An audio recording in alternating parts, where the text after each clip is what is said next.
A crise de que estamos a falar agora ocorreu ao longo da década de 30, que foi uma década caracterizada essencialmente por grande estabilidade interna, mas grandes perturbações internacionais. Portanto, no contexto internacional, o mundo vivia as consequências da Grande Depressão de 1929 e, mais tarde, já na segunda metade desta década, tínhamos aqui ao lado um país que atravessava um dos períodos mais difíceis da sua história, com a Guerra Civil em Espanha. E, portanto, esse é o contexto internacional que, evidentemente, teria grandes repercussões sobre a economia portuguesa, não fosse o facto de a economia ser, nesta altura, uma economia muito fechada e, portanto, muito protegida do impacto destas duas grandes perturbações internacionais.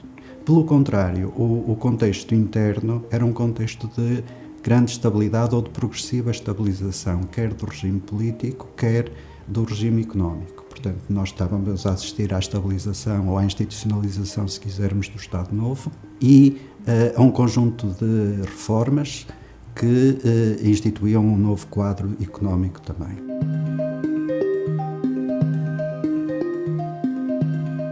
A crise tem três principais causas, todas elas relacionadas com a produção agrícola.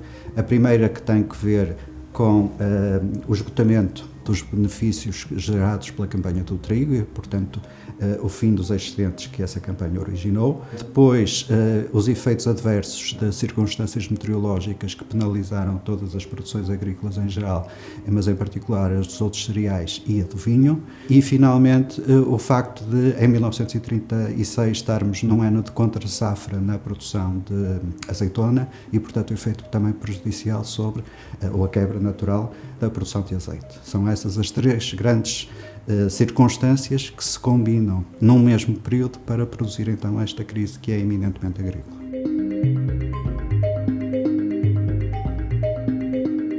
O Comitê datou o pico neste período em 1934 e acaba em 1936.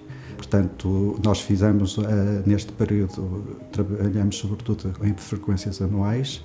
O que nós temos claramente identificado é que o ano de 1935 é já claramente um ano de recessão, que se agrava, aliás, em 1936 e que depois termina em 1937 com uma rápida recuperação.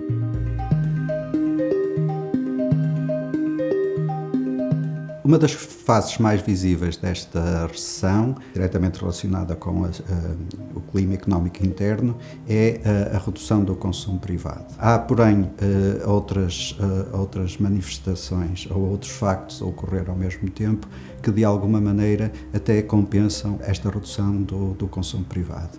Por um lado, um comportamento menos adverso do investimento, que, em alguns momentos, até tem uma evolução positiva, precisamente refletindo o início da aplicação da Lei da Reconstituição Económica aprovada anteriormente e que depois vai ter efeitos no futuro, mas também a evolução favorável das trocas comerciais, que refletem várias circunstâncias, algumas relacionadas com ainda os resultados positivos da campanha do trigo e a produção de excedentes comerciais que puderam ser ainda exportados durante uma parte final deste período de recessão, mas também a importação a preços mais favoráveis ou a substituição de importação de determinadas mercadorias que passaram a ser importadas das colónias a preços mais favoráveis, como era, por exemplo, o caso do café e do açúcar.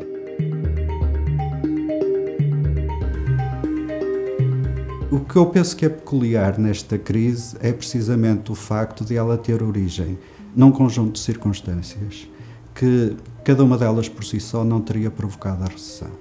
Ocorreu em várias outras épocas da vida nacional e mesmo até nesta década factos semelhantes. O que esta crise teve de particular foi que eles se conjugaram para acontecer na mesma altura. E é da conjugação desses três movimentos, se quisermos, que resulta precisamente uma recessão que poderia não ter acontecido se elas tivessem ocorrido sucessivamente e não simultaneamente.